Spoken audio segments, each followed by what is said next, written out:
On tonight's Wales at 6. The future of Welsh rugby hangs in the balance. Plans could see the 4 clubs become 2, but loyal fans warn it could destroy the game. We as fans put a lot of time and money and effort to see our teams ideally do well, and we've existed for 153 years and now potentially being told that we can't exist in the future. Also tonight, a stark warning from the showground. Farms say the controversial inheritance tax changes will devastate rural communities. Plus, we'll be raising a glass to Welsh wine and finding out what it takes to produce the perfect tipple. And from Pontypridd to Vegas and back to Cardiff Castle, where tonight the voice, Sir Tom Jones, will be performing, and his fans can't wait to see him.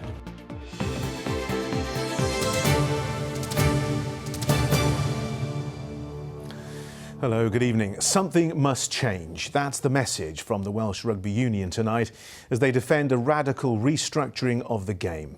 They say that halving the number of professional teams from 4 to 2 is the best way to turn around the dismal performances of late, both at regional and international level. But what's not clear is which teams face the axe. In a moment, Gwennon Campbell will be live with anxious fans, but first let's speak to our reporter Matt Southcombe, who's at the Principality Stadium for us this evening. Matt, this could be a seismic shake-up for Welsh rugby.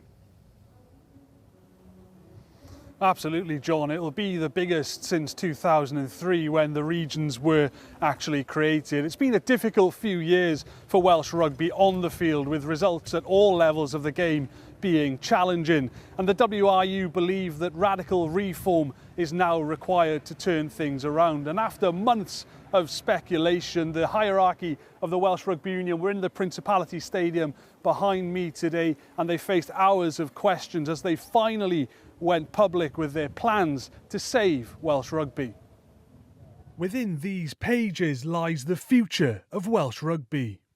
After months of speculation, today the WRU finally announced their vision for the future of elite rugby in Wales. The reduction from 4 professional teams to 2 is what the WRU describes as the optimal strategy moving forward. No decisions have been made yet. We have put forward a proposed solution, but it's what we think, based on the analysis, is the strongest and the best. But we haven't made that decision yet. I know how emotional it is in Wales and how emotional rugby is in Wales, and people will be hurting today. Instead of the current 4, the union proposed 2 clubs, each hosting a professional men's and women's team. Players to be centrally contracted by the Welsh Rugby Union. The WRU would fund all rugby operations, including player contracts, equipment and staff. Private investors will own the clubs and be responsible for commercial performance. The development of a national campus which would house both clubs and national sides. The creation of a national academy and a new domestic competition for women's rugby. It all means that regions like the Ospreys are now facing up to the prospect of a fight for survival. We think that we're in a good position. I've always felt confident that Ospreys would have a part to play in the future of Welsh rugby, and nothing that's come out over the last couple of days has changed my mind on that. You know, we're very hopeful that we'll be part of the future. But the future of professional rugby in Wales could soon look radically different. The national campus is the brainchild of new Director of Rugby Dave Reddin. But there are fears that 2 clubs sharing a training facility could chip away at their identities and even their competitive integrity. Collaboration, real collaboration and innovation amongst our teams could be better for the system. Then let's hold that thought. And then if we equally think, well, but what about identity? It's like, well, how do we make sure identity is protected in that sort of environment? How do we listen to people and really understand? The WRU will now enter a formal consultation with clubs, players and supporters. They hope to get everybody on board, but the idea of 2 clubs ceasing to exist will provoke a furious backlash. What happens if you get to that point in mid-October or at the end of September and you don't have a consensus? So, of course, we want to have a consensus. That would be the ideal outcome. But if we don't get to a consensus, the Welsh Rugby Union Board has the responsibility for rugby in Wales. So we will make a decision that we feel is in the best interests of Welsh rugby. We'll then have a plan to transition to that, and we'll move ahead with it. Now the proposals are finally out there for all to see, and the future of Welsh rugby has never looked more uncertain. But by the end of October, the face of Welsh rugby will be changed forever. Well, just to bring you up to speed on the timelines then, from the 1st of September to the 29th, there will be formal consultations between the Welsh Rugby Union, players, clubs, supporters alike. By mid-October, Dave Redding and the executive team will make a recommendation to the board of the Welsh Rugby Union. And by the end of October, we hope to hear a decision, and that will rest with the board of the Welsh Rugby Union. They say that they hope it will take Wales from last in the Six Nations to first in the men's and women's game, take the team from being low ranked to contenders for the Rugby World Cup, and have domestic teams fighting for titles. Now, there hasn't been a lot of public reaction to this today, but one player who has spoken out is Wales international Joe Hawkins. He calls the plans short-sighted and says that it will drive fans away and kill the game even more. He also adds that if two new teams are made, who wants to play for a team with no history and no loyal and passionate fans? Those are strong words, but it could be a flavour of what the Welsh Rugby Union is about to face as it launches a formal consultation over the future of Welsh rugby. OK, momentous times indeed. Matt Southcombe, thanks very much indeed. Well, our clubs, of course, depend on the support of fans, as we were just hearing. And what will they make of today's announcement that two clubs could disappear altogether, or all four could be replaced by two new entities? Well, Gwenan Campbell is outside St Helens ground in Swansea, soon to be redeveloped for the Ospreys. Gwenan. Well, John, as you mentioned, these clubs do depend on their fans, and as you can see, the Ospreys fans have certainly turned up in their droves this evening to support their club. But it's an uncertain time for all four regions, and today's announcement has left many fans disappointed. We as fans put a lot of time and money and effort to see our teams ideally do well, but also, just for the enjoyment and the community that it brings across, for me, Scarlets and West Wales, and that's a huge part of it. Cardiff is one of 3 clubs in the Rugby World Hall of Fame. It's just a really famous club, and we just can't let it go. It would be a travesty if there wasn't rugby in the capital city. To some extent, there's a risk of a self-fulfilling prophecy here, in that teams are not going to be able to perform to their maximum. You're not going to be able to see the fans perform as they would like as well, and that kind of then leads on to its own issues, and you end up in the position that the union are putting us in now. Well, with me now are two Ospreys fans, Sarah and Grant. Sarah, what do you make of today's announcement? How's it gone down? I mean, we've been presented with 4 major options, really, one of which the WRU have preferred. I guess now, as they say, the devil's in the detail, and I think it's time for us now to look at that consultation document and digest the information. We'll then we'll enthusiastically engage then with the WRU and our supporters, and then take things from there. But it's a lot to digest at the moment.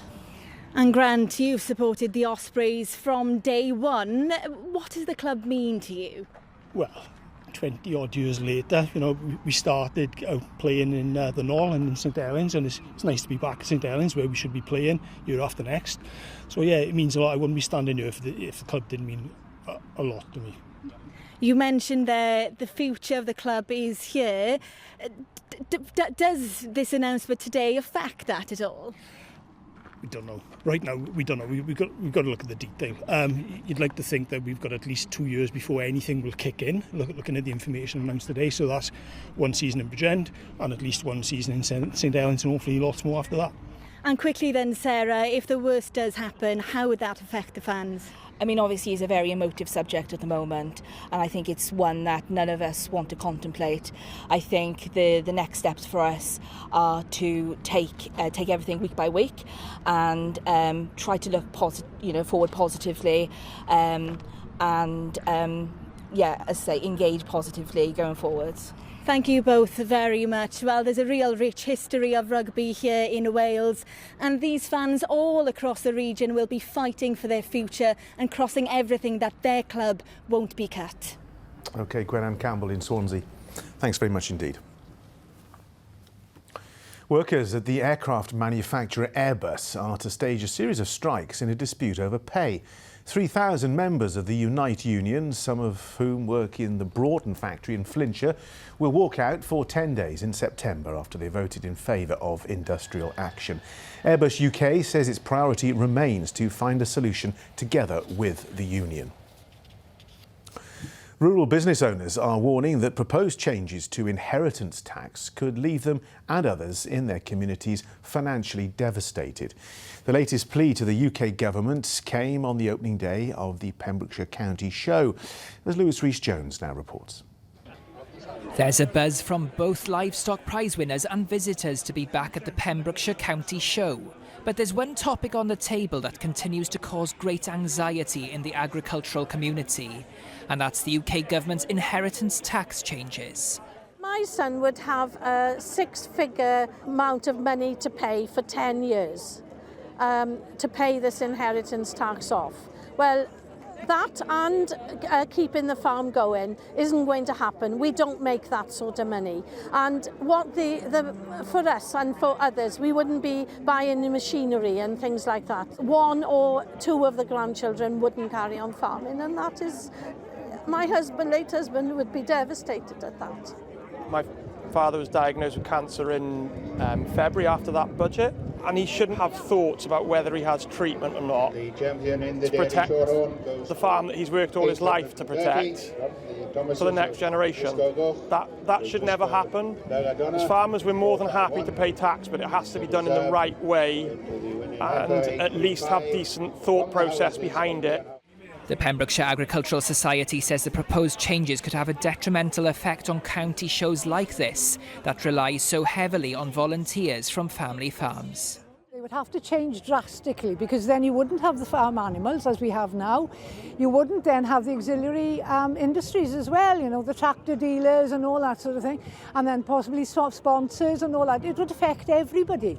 And so, yeah, it's a wide-ranging thing, because family farming is the backbone of Wales, and so it's bound to affect things like this. There's clearly a lot on farmers' minds here in Pembrokeshire, with a lot of frustration expressed towards both the UK and Welsh governments about the inheritance tax reforms. And while it is an issue that's decided in Westminster, there's a lot of people calling on the First Minister to use her voice and speak up for the rural community here in Wales. What, as a Welsh government, we've done is to facilitate a meeting for the agricultural unions directly with the Treasury representatives. So we've stepped in where we can, and we also give financial support and other support to people so that they can succession plans. The UK government says the reforms are expected to affect just 500 claims across the UK in 2026 to 27, with a much smaller number in Wales. But unions such as NFU Cymru describe the proposals as devastating to many farmers across the country, a number of whom are key to the success of county shows such as Pembrokeshire. Lewis Rhys-Jones, ITV News. Don't go anywhere, there's still plenty more to come. We'll be popping a bottle and raising a glass to the world of Welsh wine as we go in search of the perfect vintage. And speaking of vintage, he just gets better with age, and it won't be long now until Sir Tom Jones takes to that stage here at Cardiff Castle.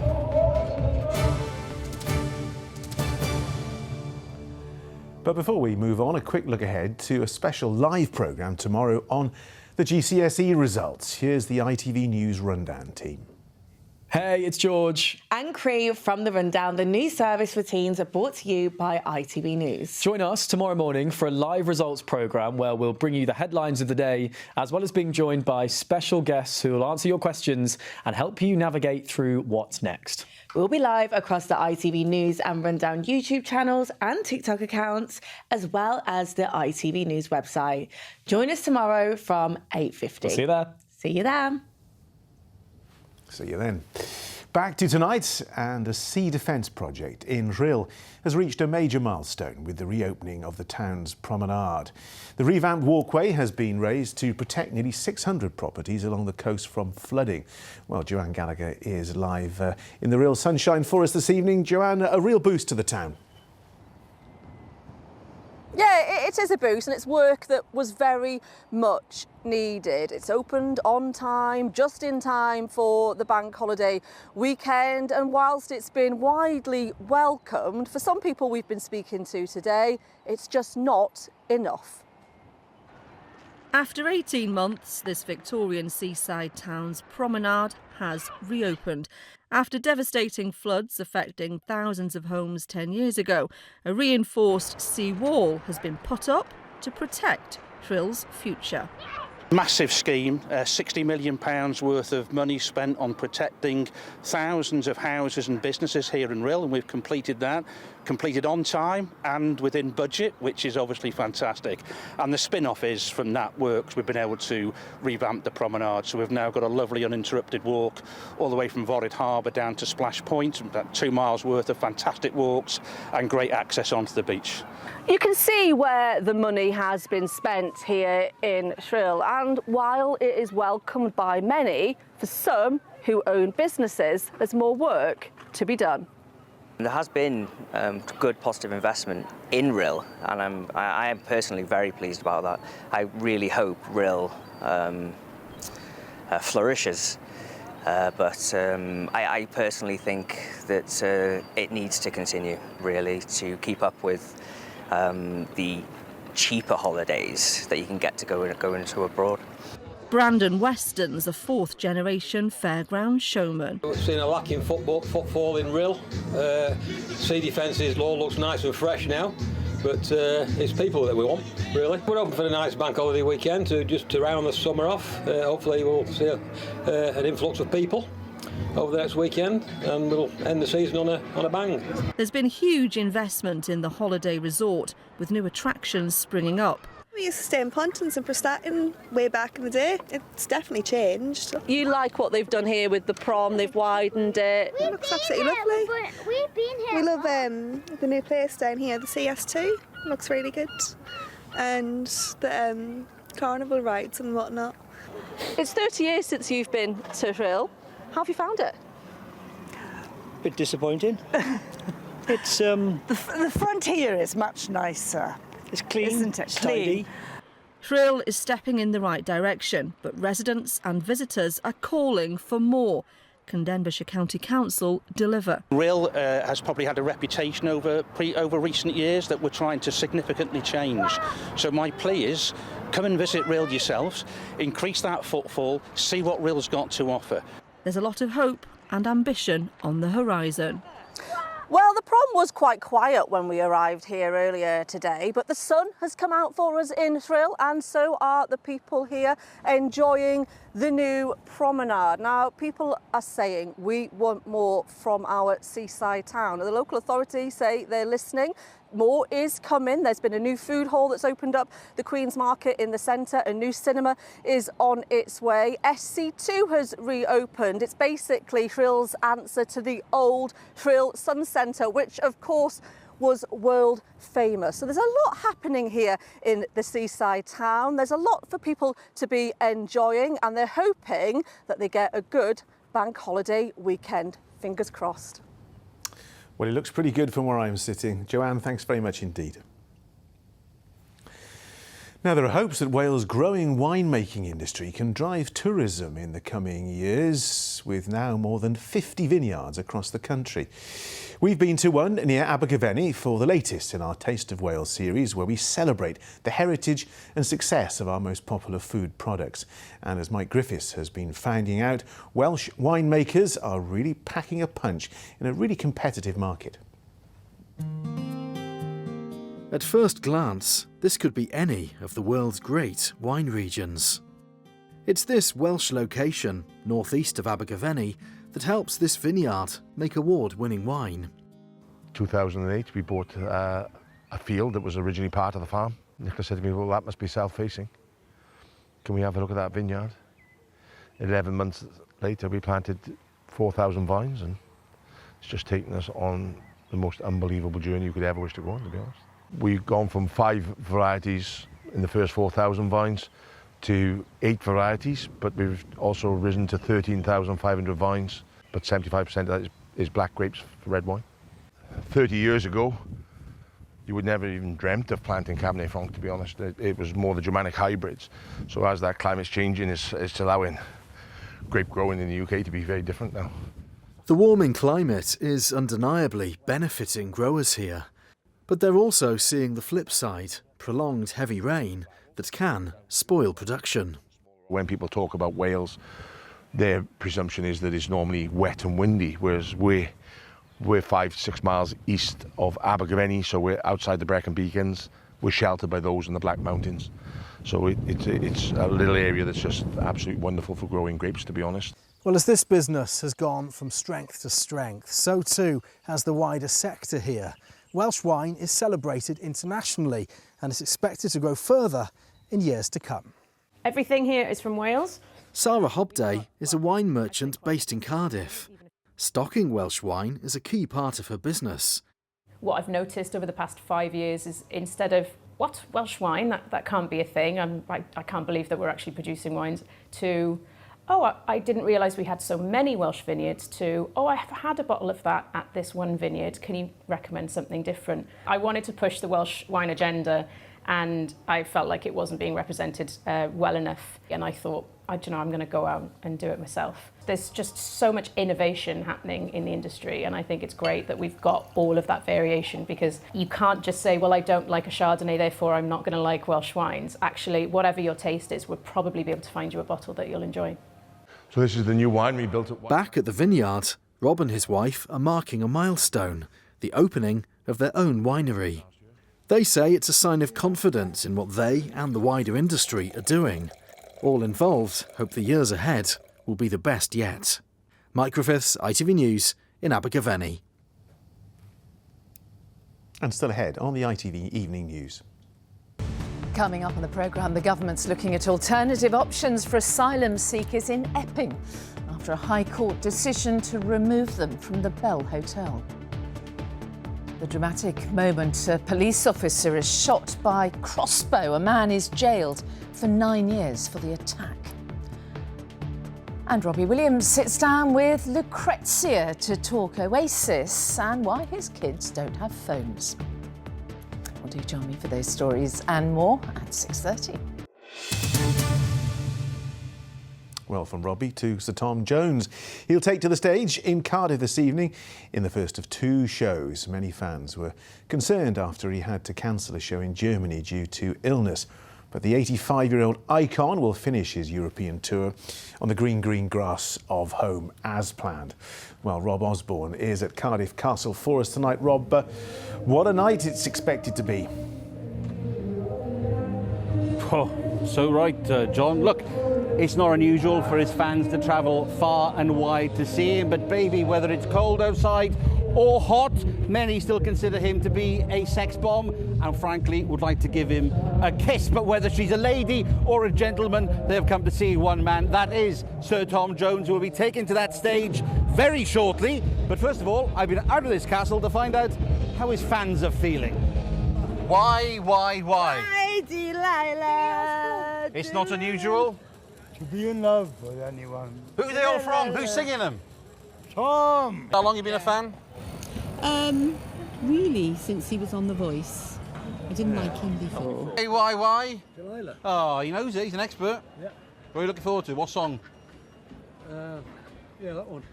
What's No Pussycat? Whoa, whoa, whoa. You look forward to it? Yeah, I am. I'm waiting to hear this. Yeah. How'd it go? Yeah. Yeah. Well, the man who's brought him back to Wales is Nick Saunders, the promoter. Nick, great to have a legend in a legendary place. Yeah, good evening, everyone. Thanks for having me. You know, what a setting for tonight. Great to have Sir Tom Jones back. I think it's going to be an amazing night for everyone who's looking up to have tickets. And not just one night, you got him for 2 nights. 2, yeah, sold out tonight. A couple more tickets available for tomorrow. So if you want to come and see the legend that is some left online. And that is the thing, isn't it? People, I spoke to a lot of people here, and they are saying, look, we want to see him because he is such a legend. They've grown up, their grandparents may have grown up listening to him. He's getting all sorts of ages of people in here. Oh yeah, everyone. You know, I think people have grown up on his music. He's made amazing songs worldwide, globally known. You know, what an amazing occasion to have him for, like you said, 2 nights. And you've got a lot of big acts here, and it's just very quickly, it's great to have such a venue in Wales, isn't it? Amazing. You know, we're so lucky to have amazing artists in the castle. Cheers, thanks very much, Nick. Yeah, well, so Tom Jones, taking to that stage very shortly. Wish I was there. Rob, thanks very much indeed. Let's get the weather now with James Wright. Midday Mayan temples, followed by sunny afternoons on the sand. TUI sponsors ITV Cymru Wales weather. Hi there, good evening. If you've seen any brightness or sun today, you've been fairly lucky because there's been an awful lot of cloud around today. Next few days, hopefully a bit more sunshine, generally settled as we head towards the bank holiday weekend, but feeling a touch fresh. As far as what's going on, we've now lost the cold front. It's melting away. We're starting to see this cooler, fresher air moving in behind it. As I say, high pressure dominating as we head towards the weekend, but problem with these highs is we tend to pick up bits and bobs of cloud, maybe a little bit of light drizzle. This evening and overnight then, more in the way of clear skies developing as that drier air helps to melt away the cloud, even overnight. Very light breezes too, so you might pick up 1 or 2 mist patches in a sheltered spot. It also means it's going to be quite chilly inland, 6 or 7 Celsius for many parts of rural Powys, possibly a little bit lower than that. Near the coast though, a little less fresh. Tomorrow, hopefully a bit more in the way of sunshine, pretty much from the word go. Light breezes. Because of this cooler source of air, where you do get a little bit of this cloud developing, it is going to feel a bit on the cool side. Pleasantly warm in the sunshine though, with highs of 21 or 22 Celsius, and like I say, not too breezy. Thursday into Friday, it's pretty much rinse and repeat really. There is always this risk of seeing a little bit of cloud spilling in from time to time. So again, when it's sunny, it's nice. When it's cloudy, it's going to feel a bit fresh. Highs are around 20 or 21 Celsius. Pretty much the same picture on Saturday, and probably the same with the risk of a bit of light rain. TUI sponsors ITV Cymru Wales weather.